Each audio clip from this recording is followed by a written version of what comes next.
in the sense that Curtis Granderson has been terrible. But Jay Bruce has been, I think, to me, far better than expected. He's hitting home runs. He's driving in runs. He's got like 50-something RBIs too, doesn't he? Or something close to that. Well, he's not listed. All right. Well, what's the lowest guy on the RBI list? Duval, 48. That's the Reds guy. But he's got 18 home runs. Conforto has been lights out. Yeah. I mean, Conforto's batting 289. Yeah, I mean, I feel kind of sorry for the people who are comparing him to Aaron Judge because let's face facts, Aaron Judge is better than he is.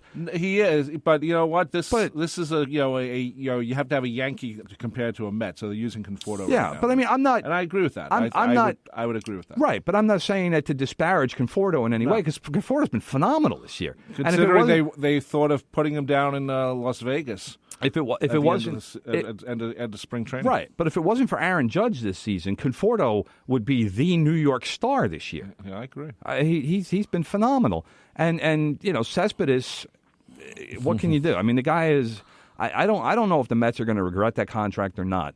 But Cespedes needs to either do some yoga or some hot yoga or some Pilates. Or I could send him to my friend Wendy Southard out east. She's got a Pilates place. She could fix up his hamstrings and his quads. But you don't know. That's what he needs. He needs to get some flexibility, and he needs to make sure because that's the thing that's taking him out of the Mets lineup. And if you watch him run, he's very stiff when he runs.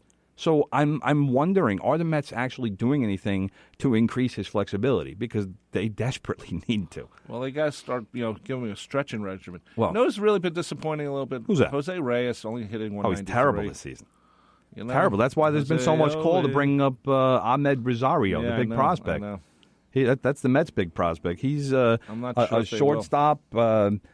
He's according to MLB.com, he is the number 3 prospect in all of baseball. He's right behind Gleyber Torres, who's number 2. But right, Sandy Alderson has resisted. I'm not really sure why. He says that when Rosario comes up, he wants him to stay up. Well, fine, bring him up.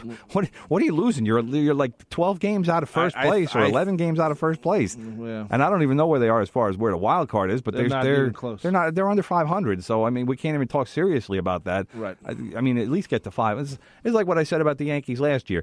When they get to 10 games over 500, then you can start talking about the wild card. I mean, that's obviously later in the season. But that's what I was saying last year and people were like, "Oh, the Yankees still have a chance." And they were 3 games over 500. I'm like, "No, they don't." 84 wins isn't going to get you the wild card. Mets did not have a good week. They went 6-4. Well, you know what? Let's take a break. We'll talk about the Mets when we get back. You're listening to From the Press Box right here on the voice of Nassau Community College, 90.3 WHPC, streaming at ncc.edu/WHPC. Tim, you're at Twitter at Real Tim Leonard. Okay. Go. Tell your friends about the Nassau Morning Madhouse. Hear what you're missing. Check it out. Check it out. Every man is always looking for a unique way to propose to their woman. One man, though, may have taken things a little too far. This one man, his girlfriend is a nurse, and he had an open wound in his stomach. The man, thinking he was creative, decided to hide the ring in his stomach wound. What an idiot. Yeah. So the woman would find it when she went to change the dressing. That's not unique. That's just weird. What I would do is I would probably sing the song. We're trying to get her to say yes, Zach. Quick vote, yes or no on the stomach wound proposal? No. Flip a coin. Your marriage is like all on a coin? Yeah. It's a blood oath. Deciding to go out with you in the first place might be eeny, meeny, miny, mo. You never know. Nassau Morning Madhouse. Weekday mornings at 9. Yeah. On the voice of Nassau Community College. 90.3 WHPC.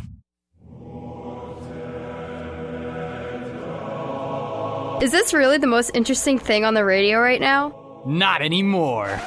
What's happening? FM Punk, that's what's happening. Who are you exactly? I'm Riley Hogan, the host of FM Punk. Riley Hogan? I'm too anti-conformist for a cool DJ name. Tune in to FM Punk for blistering punk rock fury. Everything from Ramones to Gorilla Biscuits to Moss Icon to Nails. I play whatever I want. So whether you're into grindcore or old school emo, there's something here for you. That's cool and all, but what are you doing in my car? What aren't I doing in your car? Stop that! FM Punk, Thursday nights at 11 on the voice of Nassau Community College, 90.3 WHPC.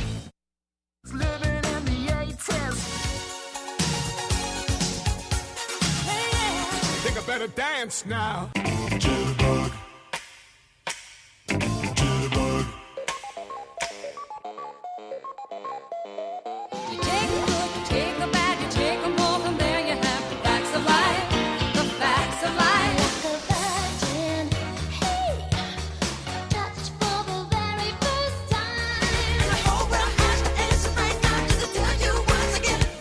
Essential Ladies is back. Join me, Ron Stevens, Saturdays at 10 a.m. for 2 hours of the music, trends, and sounds of the decade of Michael Jackson, Madonna, Pat His Shoulders, and Dynasty. It's the 80s. Take the trip back to the future as we play the classic hits. Essential Ladies. Blast those Walkmans and Boombox radios Saturday mornings at 10 on the voice of Nassau Community College, 90.3 WHPC.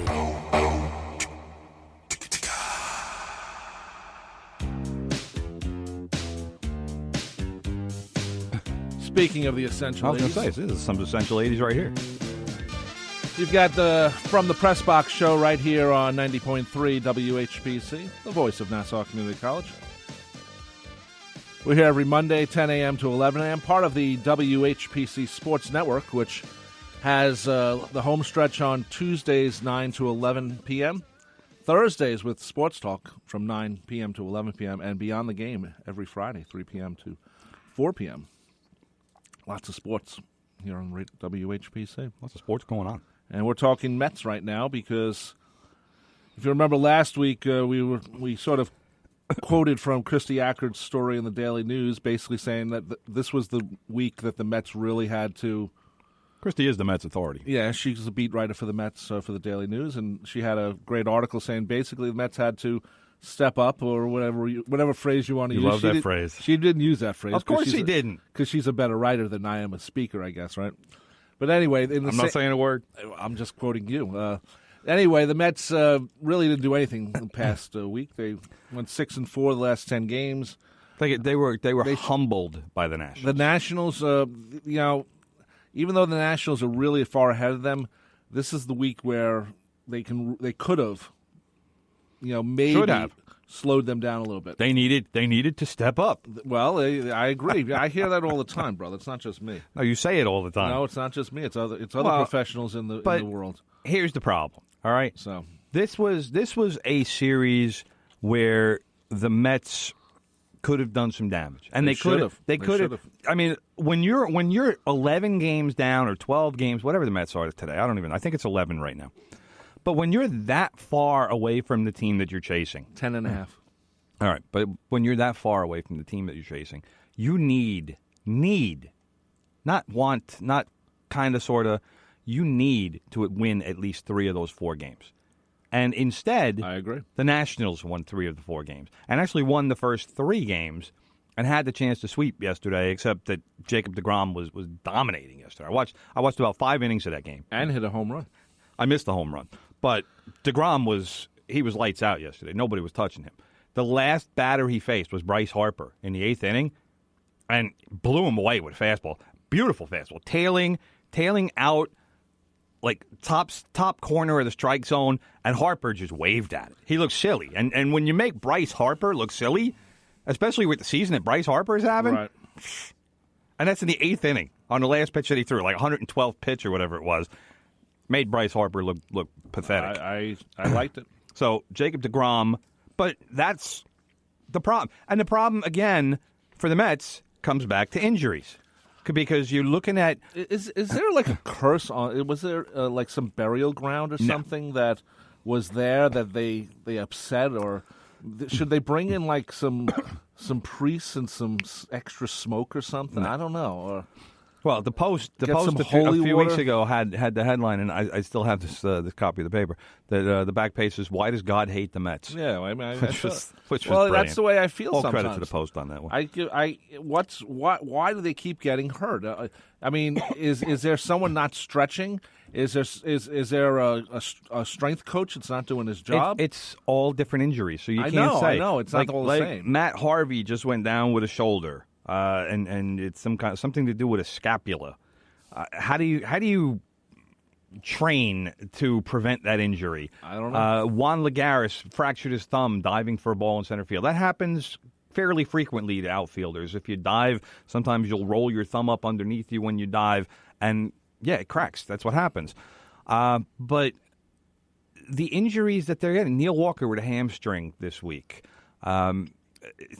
Asdrubal Cabrera has had a couple of injuries now. Right.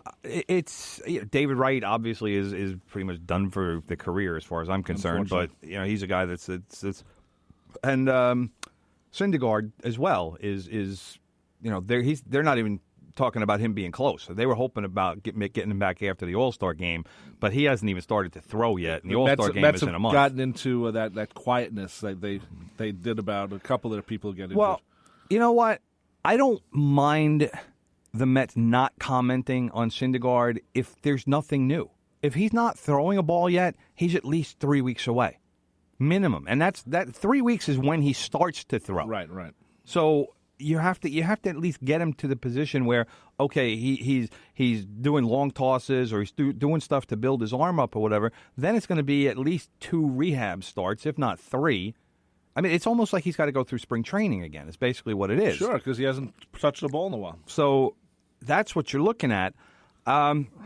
It was a disappointing week for the Mets, especially with the Nationals. This was, like I said, this was a series that they could have done. They could have announced their presence. Let's say, like Cartman used to say, announced his presence with authority.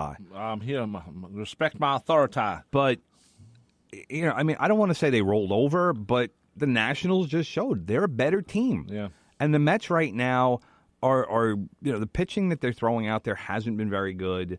Terry Collins is trying to piece things together because the Mets injury list is so ridiculously long. Well, the question is, will the Mets make a move at the All-Star pick? Right now, the only move I see them making is being a seller. Yeah, well, but who do you sell? Who do you get rid of? That's the thing. Who is going to make a difference to another team? And who are the guys who they need to sign? Lucas Duda is a guy who I'm pretty sure this is his last season as far as contract. Do you trade him? And if you do, who wants him? He hasn't been a difference maker. He had a hot couple of weeks. He actually helped out my fantasy team a little bit there because I picked him up. But he's only hitting .245. But yeah, more recently in the last week or so, he's cooled off considerably. But there was about a 10-day span there. He was hitting a home run almost every day.